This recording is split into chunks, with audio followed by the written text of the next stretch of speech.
Hello students, Maharana Pratap agro classes के online digital platform पर मैं कौशल्या राजपूत आपका हार्दिक स्वागत और अभिनंदन करती हूँ।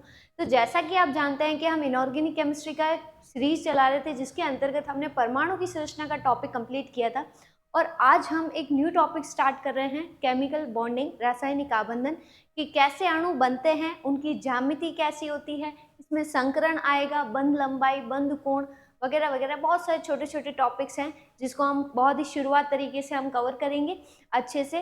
तो आज हम स्टार्ट करते हैं रासायनिक आबंधन को। देखिए रासायनिक आबंधन क्या है।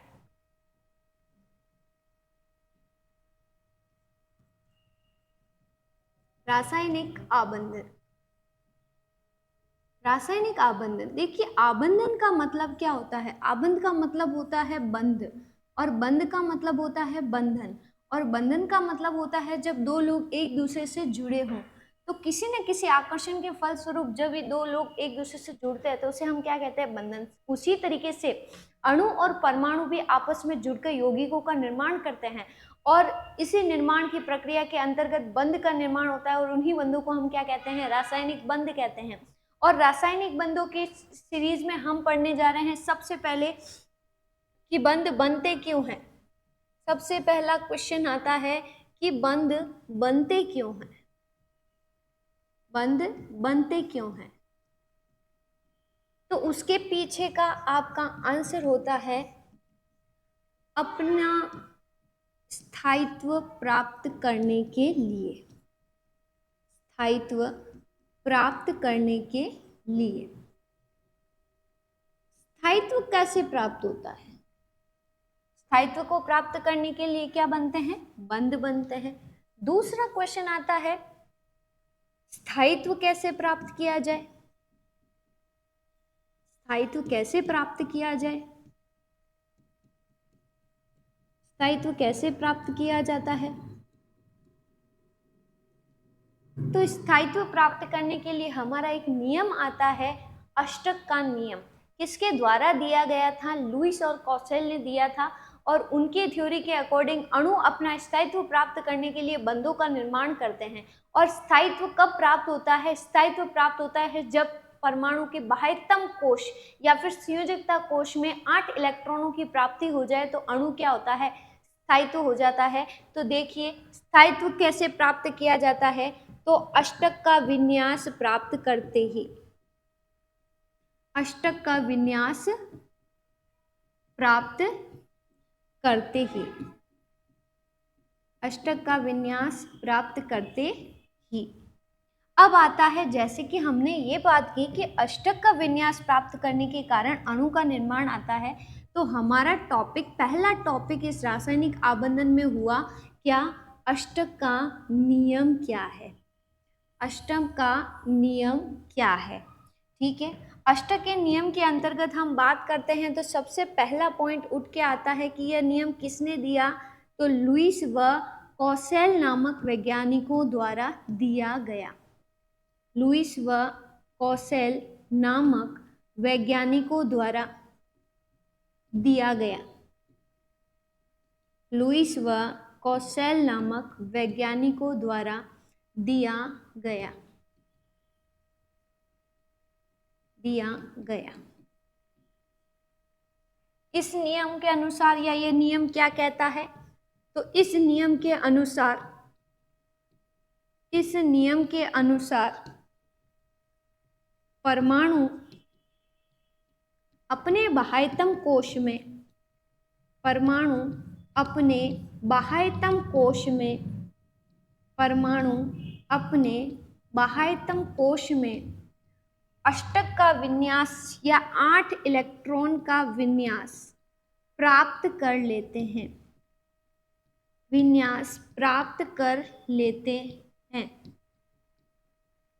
अच्छा, अष्टक का विन्यास प्राप्त कर लेते, तो अष्टक का विन्यास प्राप्त कैसे करते हैं, तो अष्टक का विन्यास प्राप्त करने के लिए, अष्टक का विन्यास प्राप्त करने के लिए, अष्टक का विन्यास प्राप्त करने के लिए, प्राप्त करने के लिए इलेक्ट्रॉनों का आदान प्रदान होता है, आदान प्रदान होता है। अष्टक का विन्यास प्राप्त करने के लिए परमाणु क्या करते हैं? इलेक्ट्रॉनों का आदान प्रदान करते हैं, इलेक्ट्रॉनों का लेन देन करते हैं, इलेक्ट्रॉन्स को त्यागते हैं, अगर ज्यादा है इलेक्ट्रॉन्स को ग्रहण करते हैं यदि इलेक्ट्रॉन कम है, और उसके दौरान वे अष्टक का विन्यास प्राप्त कर लेते हैं और क्या हो जाते हैं? स्थायी होते हैं, और स्थायी होकर किसका निर्माण करते हैं? अणु का निर्माण करते हैं। ठीक है, आइए बात करते हैं अष्टक के नियम के अंतर्गत लुईस ने अपने संकेत दिए, जिन संकेतों को कहा जाता है लुईस सिंबल या फिर लुईस संकेत। लुईस संकेत एक्चुअल में क्या है? तो लुईस संकेत है परमाणुओं के बाह्यतम कोश में, परमाणु के बाह्यतम कोश में उपस्थित, बाह्यतम कोश में उपस्थित इलेक्ट्रॉनों की संख्या, इलेक्ट्रॉनों की संख्या, या फिर इसे हम कह सकते हैं संयोजकता इलेक्ट्रॉनों की संख्या।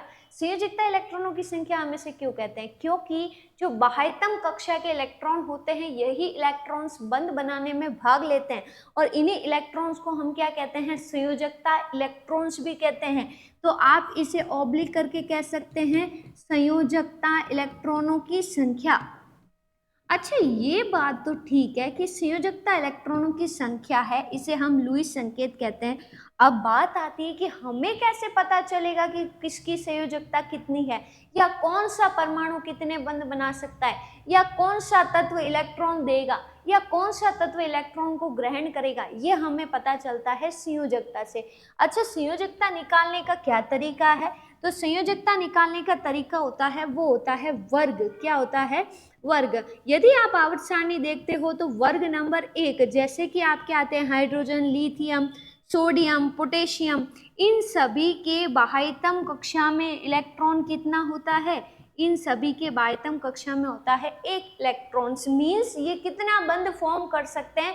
ये एक बॉन्ड को फॉर्म कर सकते हैं। उसी टाइप से यदि वर्ग नंबर 2 है, जो आपका क्षारीय मृदा धातुएं हैं, जिसके अंतर्गत आता है आपका बेटा, मांगे, कार, स्कूटर, बाप, राजी, beryllium, magnesium, calcium, strontium, barium, radium, इन सभी के बाह्यतम कक्षा में कितने इलेक्ट्रॉन्स होते हैं?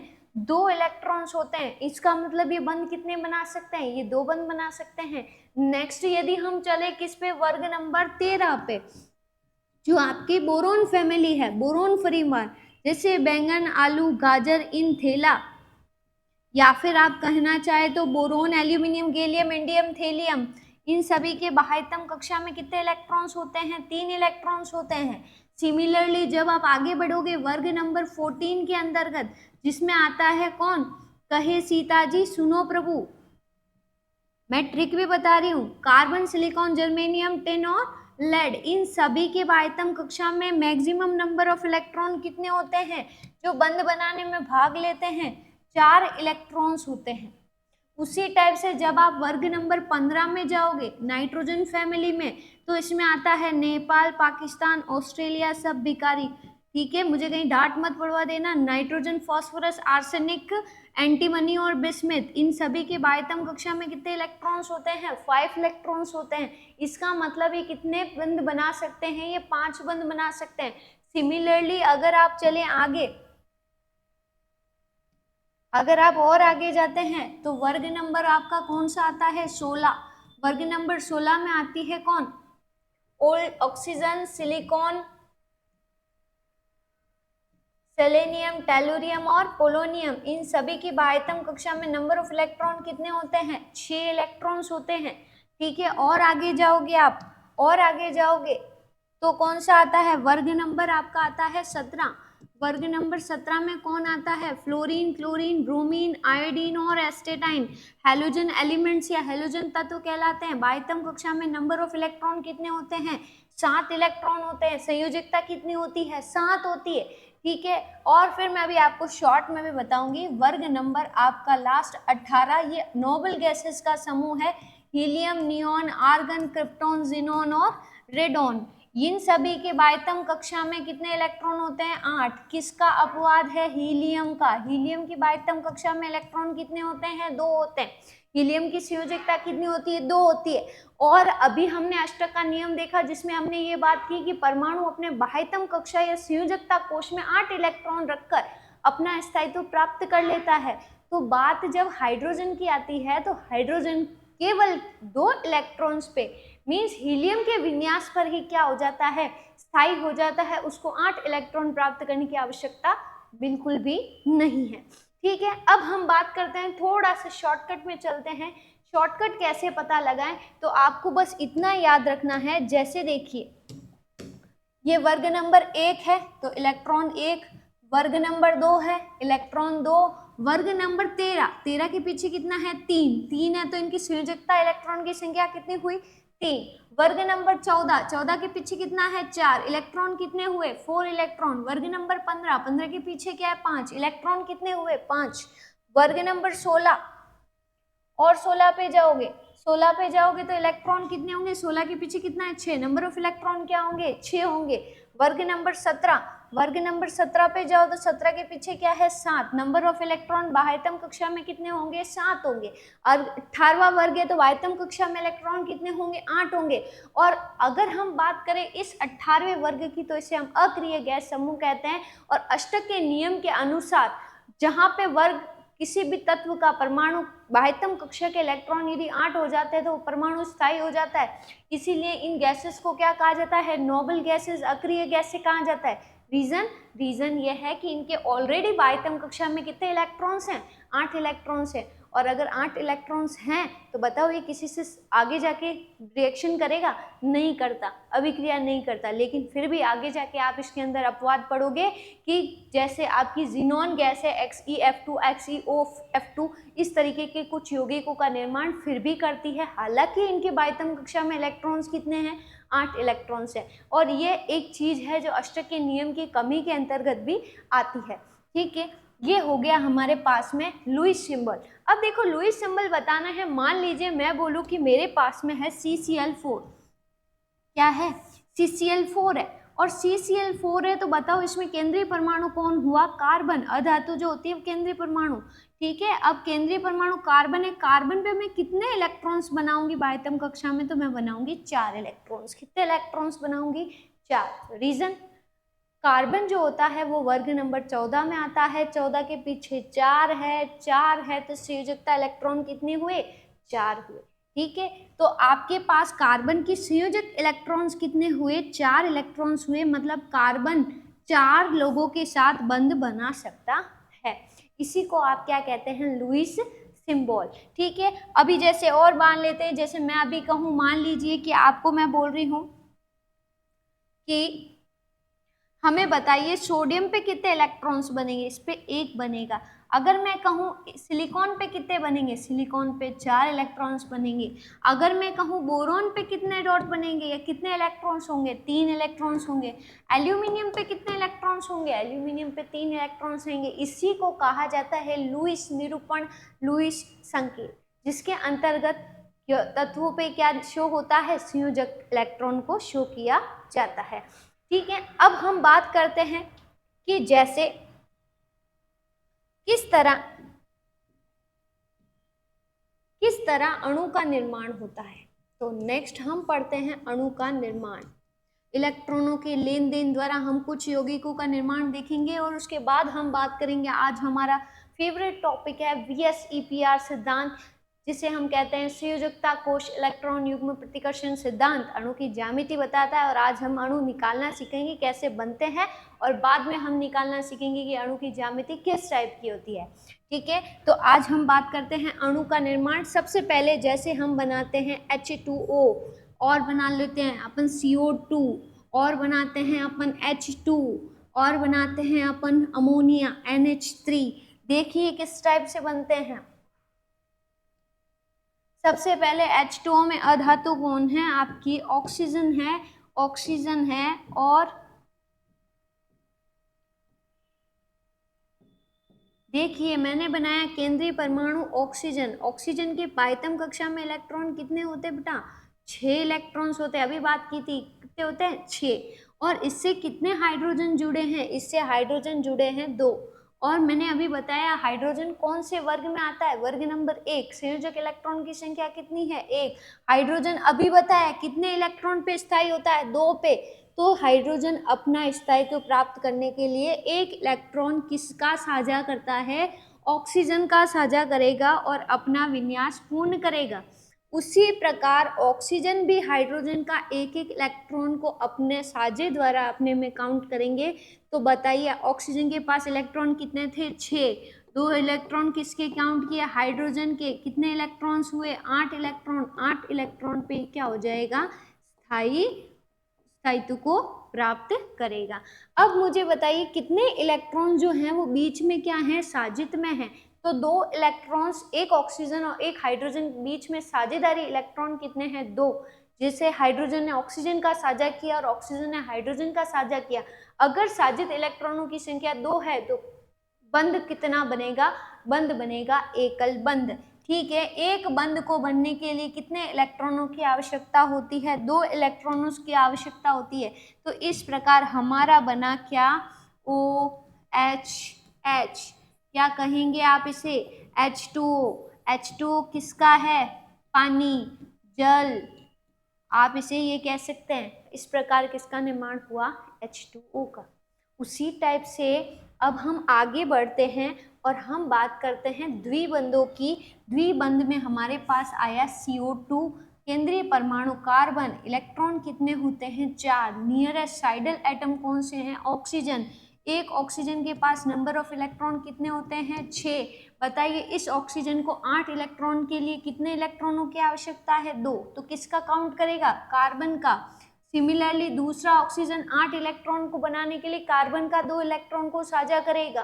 तो कार्बन भी अपने 2 इलेक्ट्रॉन किसके, इन दोनों ऑक्सीजन के साझा करेगा। तो 4 इलेक्ट्रॉन तो कार्बन के थे, 2 इलेक्ट्रॉन फर्स्ट ऑक्सीजन के, 2 इलेक्ट्रॉन सेकेंड ऑक्सीजन के। कितने इलेक्ट्रॉन्स हो गए, 8 इलेक्ट्रॉन।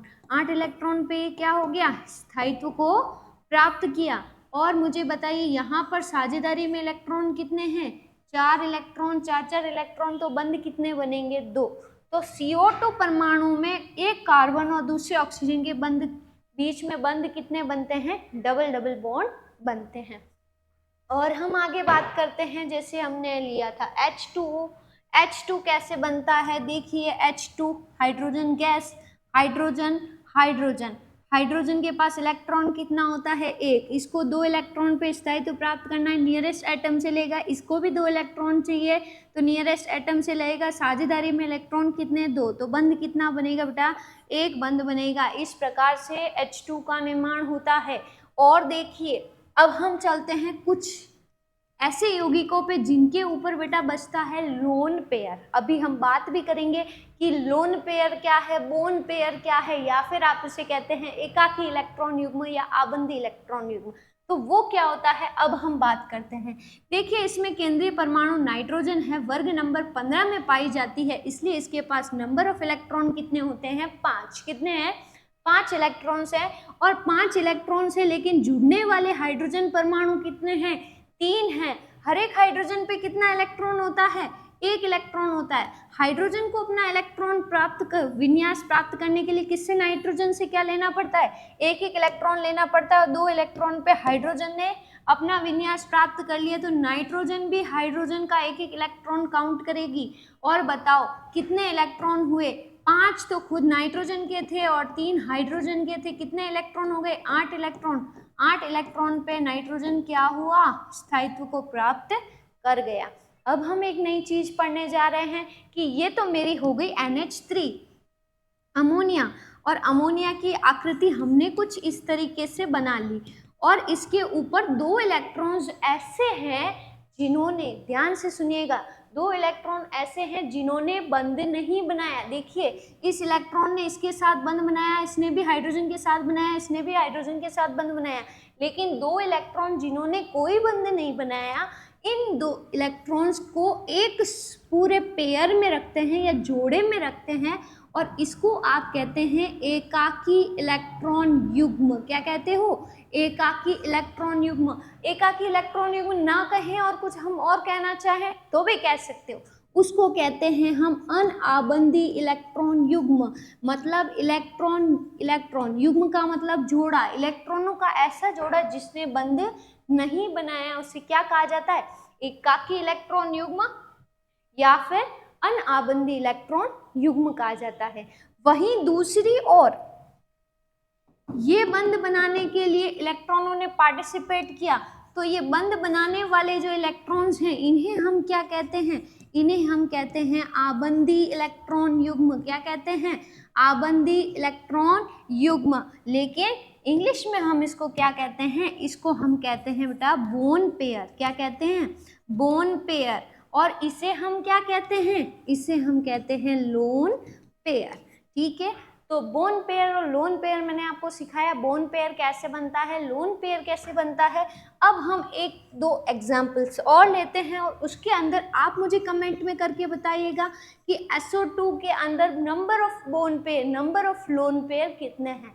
तो देखिए कैसे हुआ। सल्फर है, सल्फर वर्ग नंबर 16 होता है, इसके पास नंबर ऑफ इलेक्ट्रॉन कितने हैं? 6 हैं। ऑक्सीजन कितने जुड़े हैं? 2 ऑक्सीजन जुड़े हैं। प्रत्येक ऑक्सीजन पे नंबर ऑफ इलेक्ट्रॉन कितने होते हैं? 6 इलेक्ट्रॉन्स होते हैं। और ऑक्सीजन को कितने इलेक्ट्रॉन चाहिए 8 की प्राप्ति करने हेतु? 2। किससे लेगा? सल्फर से साझा करेगा। इसके पास 2 इलेक्ट्रॉन और कमी, किससे लेगा? सल्फर से लेगा। तो सल्फर भी कितना इलेक्ट्रॉन लेगा? सल्फर इससे 2 इलेक्ट्रॉन लिया, इससे 2 इलेक्ट्रॉन लिया, बताओ कितना हो गया? अब इसमें ज़्यादा हो गया। कितना था? 6 तो इसका, उसके बाद में 2 इसके, उसके बाद में 2 इसके, कितने इलेक्ट्रॉन हुए? 10 इलेक्ट्रॉन हुए। तो क्या बताओ, क्या ये एग्जिस्ट नहीं करेगा? करेगा। क्या एग्जिस्ट करेगा? हाँ करेगा। लेकिन हमारे अनुसार तो हमने अभी तो ये पढ़ा था, हमने तो अभी ये पढ़ा था कि 8 इलेक्ट्रॉन पे स्थायी होता है।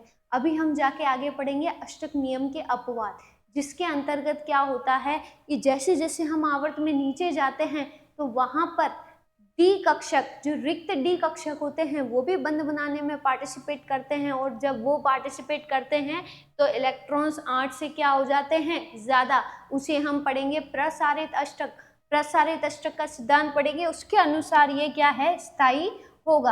अगर हम अभी बोन पेयर और लोन पेयर की बात करें तो ये हमारा SO2 है। ठीक है, इसके अंदर देखो ये 2 इलेक्ट्रॉन्स ने पार्टिसिपेट नहीं किया, तो हम कहेंगे लोन पेयर कितना है? 1। बोन पेयर कितने हैं? मतलब कितने ने बंध बनाया? तो इधर 1 और इधर 1। कितने बोन पेयर काउंट करोगे? 2 बोन पेयर काउंट करोगे। ठीक है, डबल बॉन्ड को क्या हम, डबल बॉन्ड को हम क्या 1 बोन पेयर काउंट करेंगे? यस, डबल बॉन्ड को आपको कितना बोन पेयर काउंट करना है? 1 बोन पेयर काउंट करना है। आप उसको 2 बोन पेयर काउंट नहीं करेंगे। ठीक है, 1 बोन पेयर ये और 1 बोन पेयर ये। ठीक है, सिमिलरली और आगे चलते हैं, अपन चलते हैं NH4+ पे। चलिए प्लस और माइनस वालों की भी बात करें। जैसे नाइट्रोजन है, नाइट्रोजन के पास नंबर ऑफ इलेक्ट्रॉन्स कितने होते हैं? 5 इलेक्ट्रॉन्स होते हैं। हाइड्रोजन कितने जुड़ रहे हैं? 4 हाइड्रोजन जुड़ रहे हैं। प्रत्येक हाइड्रोजन कितना इलेक्ट्रॉन लेके जाएगा? 1 इलेक्ट्रॉन लेके जाएगा। बंध कितना बनेगा? टोटल 4 बंध बनेंगे। लेकिन यहाँ पर रह गया 1 इलेक्ट्रॉन। क्या रह गया? 1 इलेक्ट्रॉन रह गया। क्या बताओ, इस 1 इलेक्ट्रॉन को आप लोन पेयर कंसीडर करोगे? नहीं। लोन पेयर का मतलब होता है इलेक्ट्रॉन का जोड़ा, और जोड़े के लिए मिनिमम इलेक्ट्रॉन चाहिए 2। तो यहाँ पर ये प्लस लिखा है, प्लस का मतलब ये इलेक्ट्रॉन ये क्या कर देगा? त्याग देगा। क्या कर देगा? त्याग देगा, या फिर क्या करेगा? डोनेट कर देगा। और क्या बनाएगा? NH4+। अगर मैं कहूँ NH4+ में लोन पेयर और बोन पेयर कितने हैं, तो लोन पेयर 0 है क्योंकि इलेक्ट्रॉन नहीं है। और बोन पेयर कितने हो गए? 4 बोन पेयर हो गए। इस प्रकार किसकी संरचना बनती है?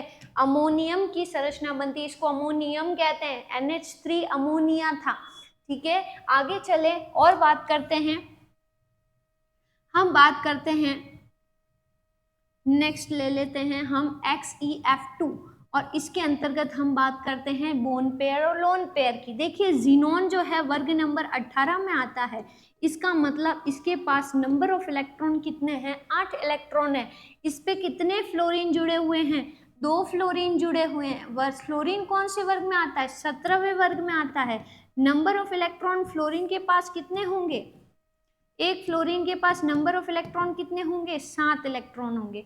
बताओ फ्लोरीन को 1 इलेक्ट्रॉन चाहिए, ये ले लिया। फ्लोरीन को 1 इलेक्ट्रॉन चाहिए, ये इलेक्ट्रॉन ले लिया। 8 हो गए। अब जीनोन भी इनसे क्या करेगा, 1 इलेक्ट्रॉन ले लेगा और क्या बनाएगा, बंध बनाएगा। यह भी किस में आता है, प्रसारित अष्टक में ही आता है, क्योंकि जीनोन के पास ऑलरेडी 8 इलेक्ट्रॉन्स हैं और 2 इलेक्ट्रॉन्स उसने फ्लोरीन का ले लिया। इसके पास कितने इलेक्ट्रॉन हो जाते हैं, 10 इलेक्ट्रॉन हो जाते हैं। हम अभी पढ़ेंगे प्रसारित अष्टक, उसमें कुछ एग्जाम्पल ऐसे भी आएंगे। तो अभी हम फिलहाल किसकी बात कर रहे हैं, बोन पेयर और लोन पेयर की। अगर हम लोन पेयर और बोन पेयर की बात करें तो बताओ बोन पेयर बंध कितने बनाए, 1 और 1 2। लोन पेयर कितने हैं, यहाँ पर 1 2, ये इलेक्ट्रॉन और ये इलेक्ट्रॉन एक पेयर बना, तो लोन पेयर कितना हुआ, 3।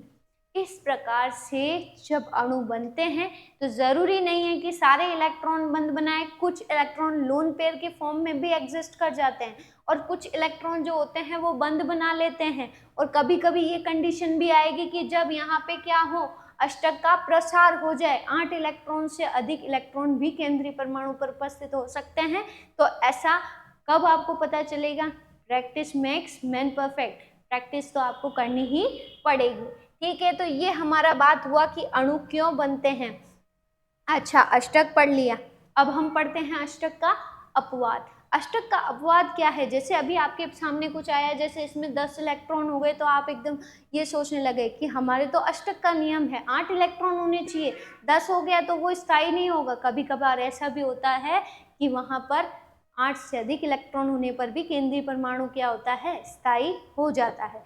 तो आज हम बात करें नेक्स्ट अष्टक के नियम की कमियां, या फिर आप पहले पढ़े अष्टक के नियम का अपवाद।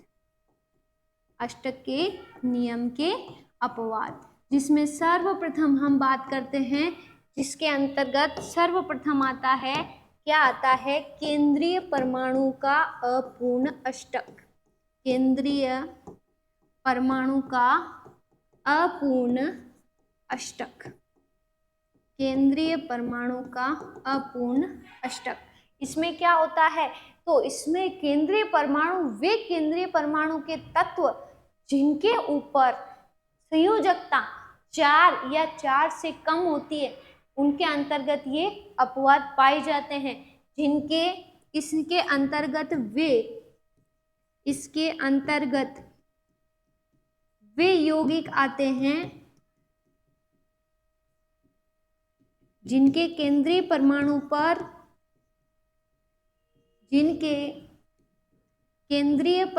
पर संयोजकता 4 इलेक्ट्रॉनों से कम हो, 4 इलेक्ट्रॉनों से कम हो। क्या मैम कोई एग्जाम्पल है? यस, एग्जाम्पल के बिना तो काम चलेगा नहीं। जिसमें सबसे पहले जैसे LiCl हो गया, BeH2 हो गया, BF3 हो गया, BCl3 हो गया, ठीक है, AlCH3 ये हो गया आदि। अच्छा, इसमें एक करके देख लेते हैं। जैसे कि मान लो क्या है, हमने लिया BF3, क्या लिया, BF3, और BF3 को अगर हम देखें तो सेंट्रल एटम केंद्रीय परमाणु है B, इसके पास है 3 इलेक्ट्रॉन्स हैं। बताइए यहाँ पे फ्लोरीन जुड़ रहा है, एक फ्लोरीन में नीचे बना लेती हूँ, है ना, एक फ्लोरीन नीचे, ये रहा 3 फ्लोरीन। हर एक फ्लोरीन के पास नंबर ऑफ इलेक्ट्रॉन होते हैं बेटा 7। कितने इलेक्ट्रॉन की जरूरत पड़ी, 1 इलेक्ट्रॉन और चाहिए तो फ्लोरीन स्थायी हो जाएगा। ये ले गया, ये भी ले गया, ये भी ले गया। जब बोरोन इनका 1 इलेक्ट्रॉन और लेता है अपने अंदर, तो 3 इलेक्ट्रॉन तो बोरोन के, 3 इलेक्ट्रॉन फ्लोरीन के। नंबर ऑफ इलेक्ट्रॉन केंद्रीय परमाणु पर कितने आए, 6। कितने आए, 6। तो क्या केंद्रीय परमाणु पर 8 इलेक्ट्रॉन कंप्लीट हुए, नहीं हुए, लेकिन फिर भी ये अणु क्या है, स्थाई है, स्थाई यौगिक का निर्माण किया, तो ये हो गया हमारे केंद्रीय परमाणु का अपूर्ण अष्टक। उसी प्रकार नेक्स्ट जैसे हम बात करें AlCl3 की बात कर लेते हैं। देखिए हमने बात की थी अब एल्यूमिनियम वर्ग 13 में पाया जाता है, 13 के पीछे 3 होते हैं तो 3 इलेक्ट्रॉन्स होंगे। क्लोरीन जो है वर्ग नंबर 17 में पाया जाता है, तो प्रत्येक क्लोरीन के ऊपर इलेक्ट्रॉन कितने होंगे, 7 इलेक्ट्रॉन होंगे। इसको 1 इलेक्ट्रॉन प्राप्त होते स्थाई, ये भी 1 इलेक्ट्रॉन प्राप्त करके स्थाई, ये भी 1 इलेक्ट्रॉन प्राप्त करके स्थाई। एल्यूमिनियम भी इनका 1-1 इलेक्ट्रॉन काउंट करेगा। 3 इलेक्ट्रॉन एल्यूमिनियम के, 3 इलेक्ट्रॉन क्लोरीन के। Number of electron in central atom, केंद्रीय परमाणु पर उपस्थित इलेक्ट्रॉन की संख्या कितनी हुई, 6 ही हुई। इसका मतलब AlCl3 भी किस में आता है, अष्टक के नियम के अपवाद में आता है। ठीक है, अब हम आगे बात करते हैं अष्टक के नियम का। दूसरा अपवाद क्या कहता है, दूसरा अपवाद कहता है विषम इलेक्ट्रॉन अणु। कभी कभार अणुओं पे विषम इलेक्ट्रॉन अणु आते हैं, जिसके अंतर्गत एग्जाम्पल में आते हैं जैसे NO हो गया, NO2 हो गया आदि।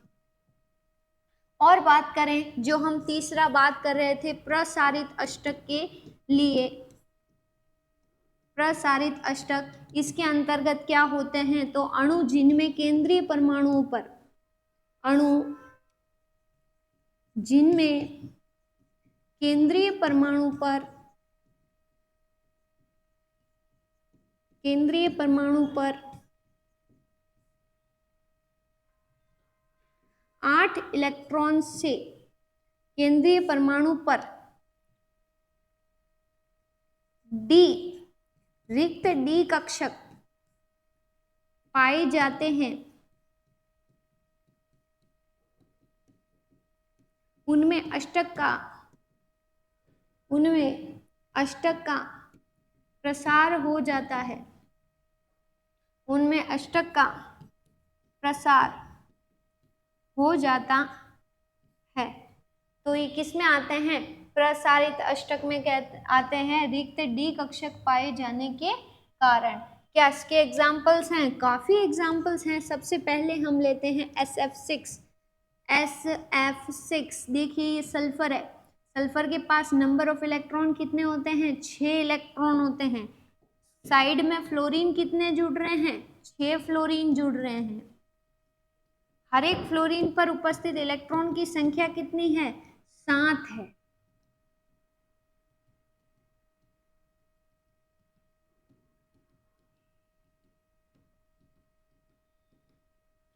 सात इलेक्ट्रॉन है, 1 इलेक्ट्रॉन लेके स्थायी हो जाएगा।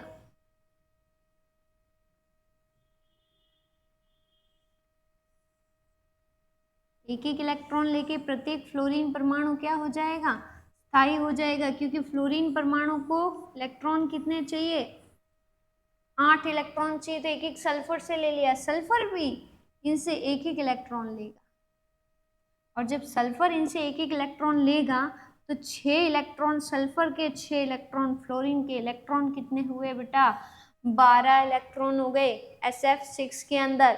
तो केंद्रीय परमाणु पर जरूरी नहीं कि केवल कितने इलेक्ट्रॉन हो, 8 इलेक्ट्रॉन हो, यही आवश्यक नहीं है।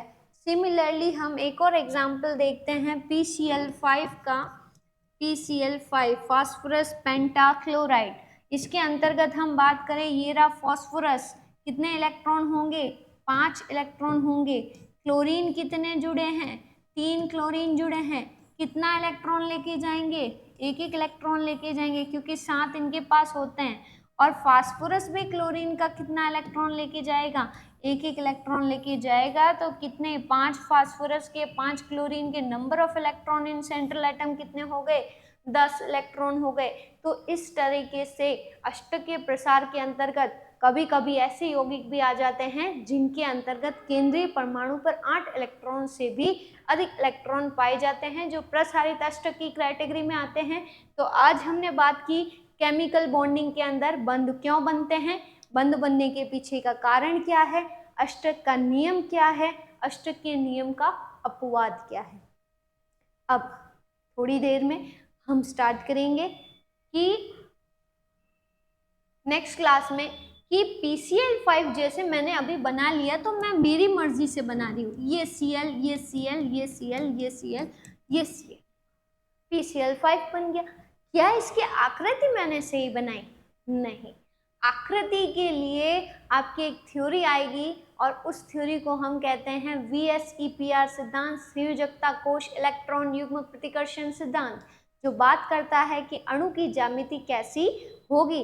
कैसी होगी मीन्स लोन पेयर वाले पे कैसी होगी, सिंपल वाले पे कैसी होगी, इसके बारे में हम बात करते हैं हमारी नेक्स्ट क्लास के अंतर्गत।